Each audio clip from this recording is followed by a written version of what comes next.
Welcome to our concert for this wonderful semester. It is celebrating all our hard work. You know, I have a motto in life, and I just reminded the orchestra of it. Life is a performance and not a rehearsal. Do you all agree? So we worked really hard in every rehearsal to really experience what it means to give our best.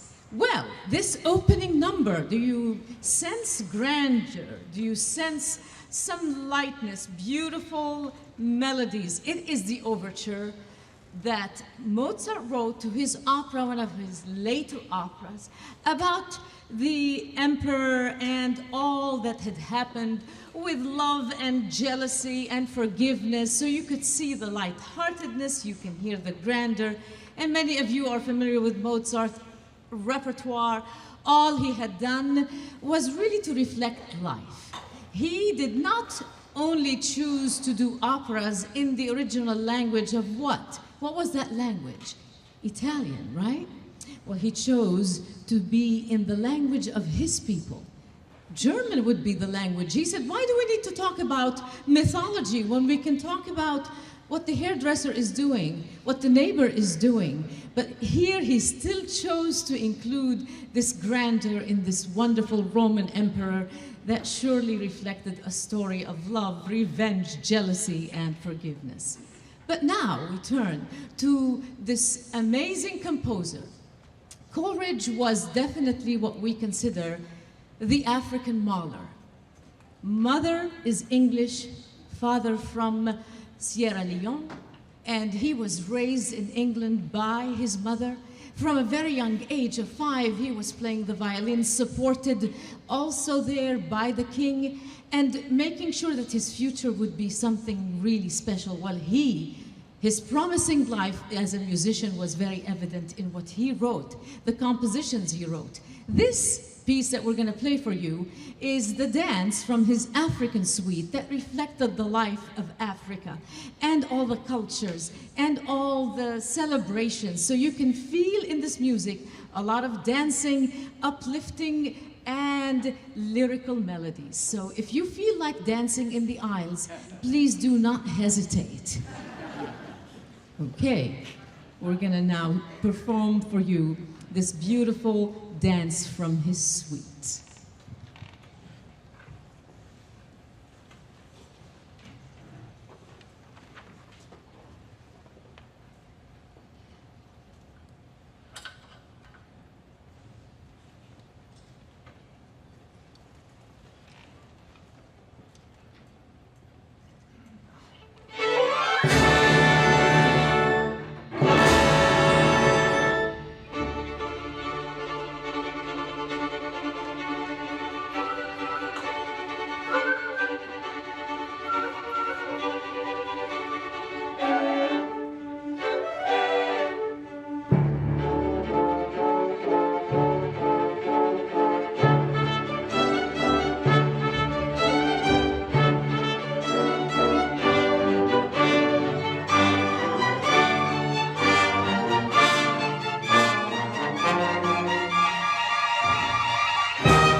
How many of you have enjoyed watching Fantasia?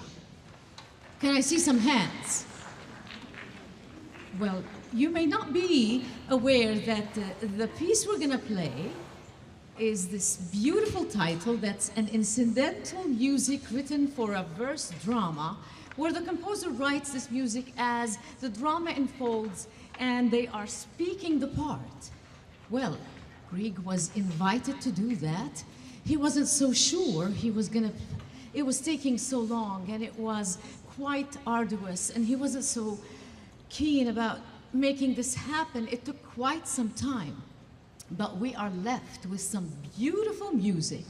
And the opus that we are going to play, Opus 46, is really something that is familiar to some of us. The opening movement that we're playing is often, played for babies as they're playing, or to calm them down to sleep.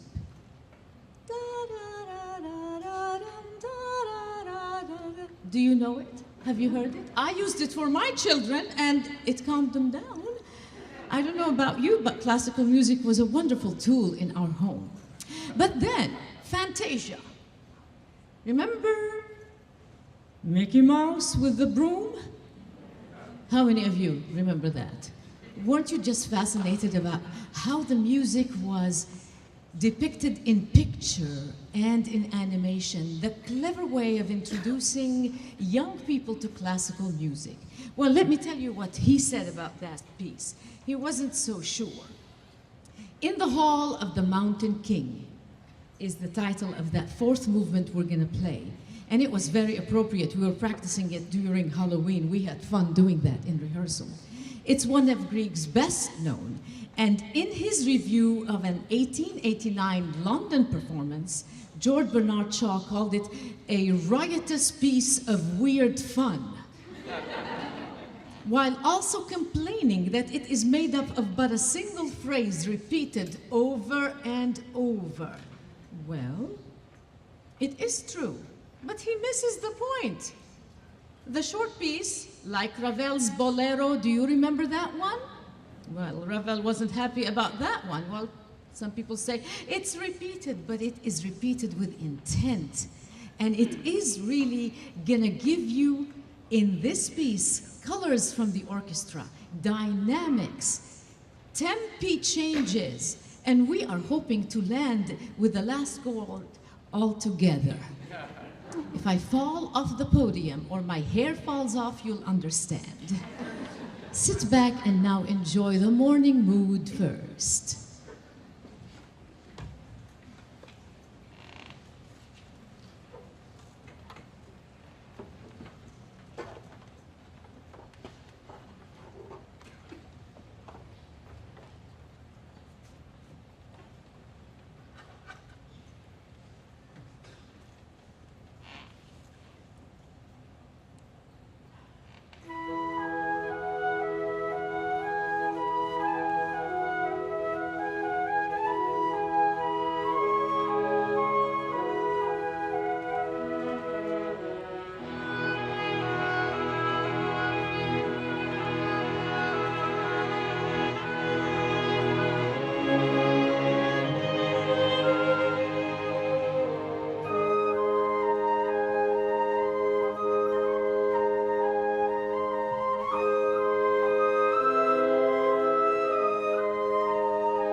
We stay together.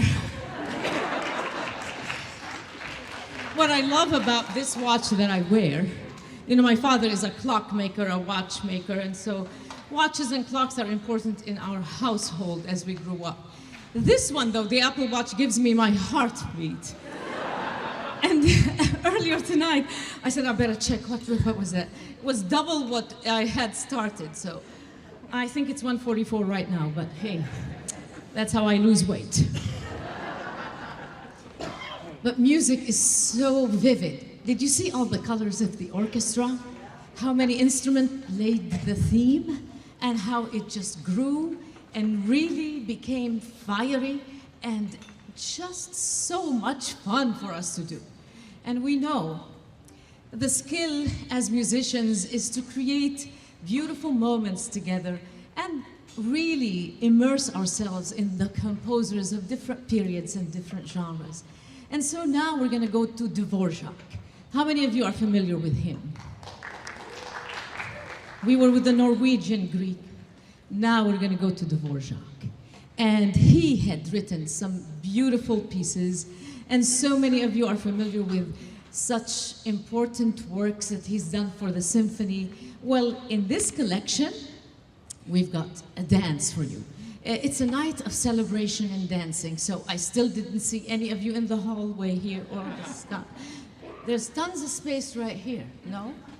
That's fine. This is the fourth movement, and I think you're going to sit back and enjoy another contrasting piece of really full, fast segments and then beautiful lyrical melodies. So you'll hear the full orchestra play, then the strings take their moments, the woodwinds take their moments, and then we will find how all together that finale is again so uplifting and so beautiful.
This evening, we would like to dedicate this concert to a very important person that worked here at El Camino College, the instrumental director for the music department. We are delighted to say that this evening is in celebration of his life. He passed away recently, but was here at El Camino for 34 years and really brought this orchestra to a marvelous level. And the concert band, instrumental music, taught clarinet. And the one we're talking about is James Mack. How many of you attended concerts when James Mack was here? Well, let me tell you, when they hired me in 1996 to be the choral director, it was the 50th celebration of El Camino College. And the whole department collaborated, and we presented Carmina Burana, and he was the conductor that led the orchestra, the soloist, and all the choirs in that magnificent celebration. And it is so wonderful to see how many students were inspired by James Mack. Several of our musicians sitting in this orchestra, will you raise your hand if you were part of the orchestra or the concert band? Check it out, quite a few. How many years, David? Oh, goodness. Over 50? Over 50, yes. Over 50 years. That's dedication and loyalty to El Camino College. He was part of this orchestra. Was it Lou Higgle? Did he conduct that, or the concert band? And then it was Jim Mack, yes. Dr. Teeter, and you poor thing, now you have to deal with this woman. What can I say?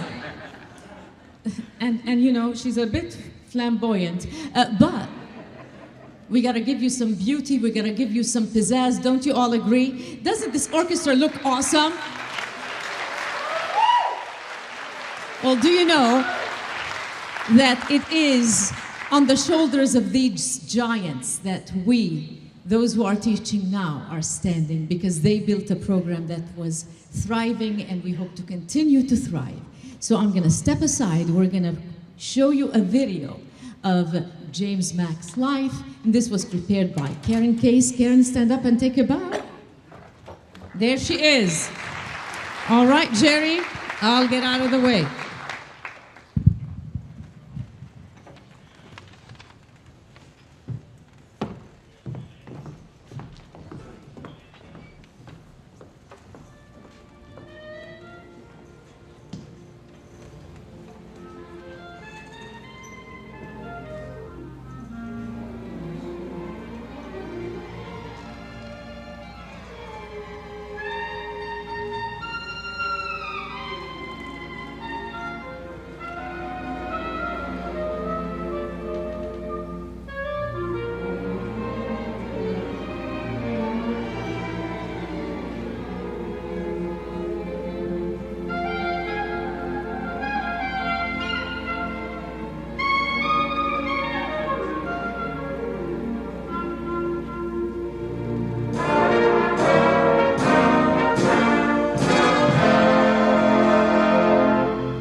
really is so nice to see so many of our former colleagues, June Nelson and Tom Owen, performing, and they're really the one who created an environment of a conservatory at El Camino College. Our students have had journeys that allowed them to go from here to some amazing schools and then return to teach and make a difference. So I am delighted that we were able to honor a wonderful man who just invested his life into his students. Even after he retired, he continued teaching right here for the applied program and concertizing all over. And today we actually said goodbye to Dr. James Hurd, who has been at El Camino College, is retiring this semester after 50 years, 5-0, and he still looks young. I don't know, is it working at El Camino College that keeps us young? I think it's music that keeps us young, because what we love to do, and when we share it with others, it gives us the chance to keep growing and stem strength and joy. And I know that several of you are familiar with our dean who has been serving among us, Dr. Berkeley Price, since spring of 2017. Well, he has decided to retire. What is going on at El Camino?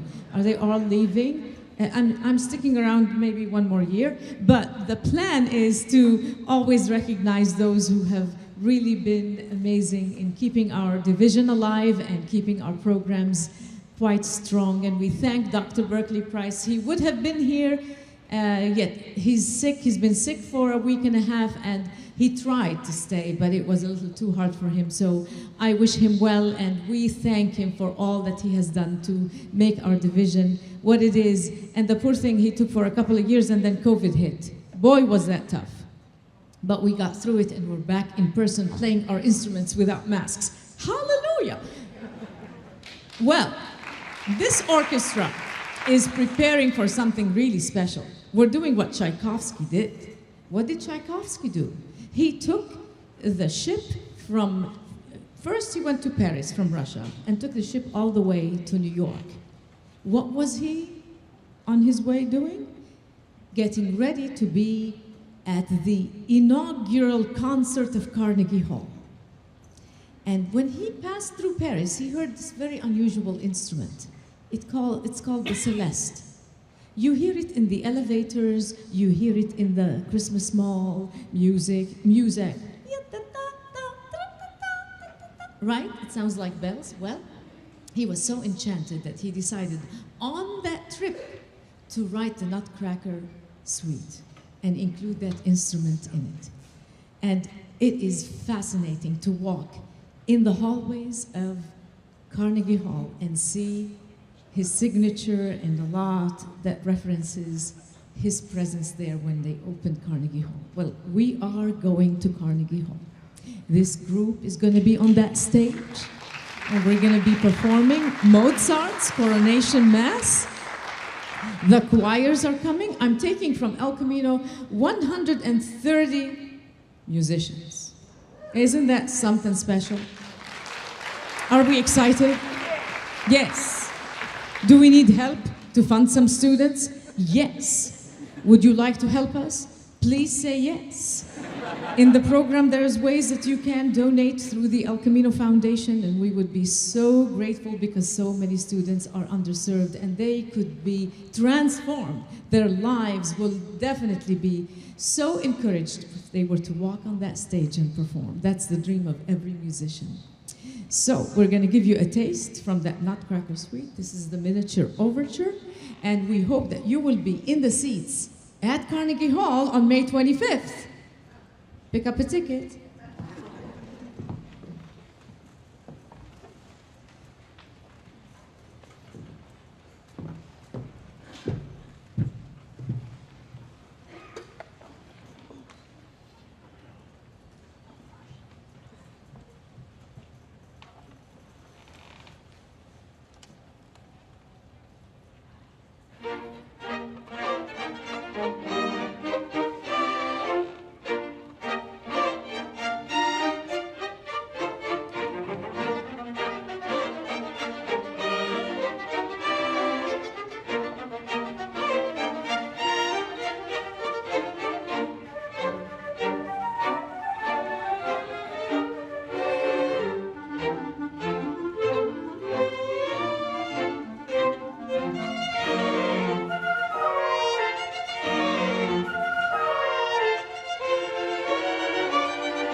Well, we cannot do a concert, especially in the repertoire I choose on a season like this without including some Christmas music. Christmas is a happy time of year, and it brings us joy to have the chance to hear all these carols and really enjoy what is familiar to some of you. Some may not be as familiar, but I'm going to invite you on Sunday to have the chance to sing along with the same piece. We are doing a concert up in Palos Verdes at my church, Peninsula Community Church, at 7 o'clock. The orchestra is going to be playing several of the pieces we're doing here, but I have also my group, the Joanna Metawarnashef Singers, and they will be performing along with the Peninsula Community Church Choir I conduct. And we're all going to bring you such joyous music, but you get to sing along on this beautiful medley. So put that in your calendar. It is free. Just come up and enjoy that one more night of celebration and Christmas music. Thank you so much for coming, and we hope you will continue to support our program by attending, by sending students, and by perhaps yourself picking up an instrument that you used to play a few years ago and joining the community orchestra. Right, Erica? Welcome back. Good to see you there. Erica, how many years did it take and you got back into it? Quite a few. And she said, I'm not so sure, but she has become quite solid, right, Wendy? And we miss you. But I want you to know, every Tuesday night, starting in the middle of February, the semester will begin. I'd like to see some of you come and play something for me and practice between now and then, and hope to see you. Thanks again for being here.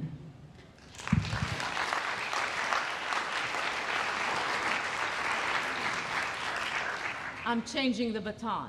Do you see it? It's Christmas.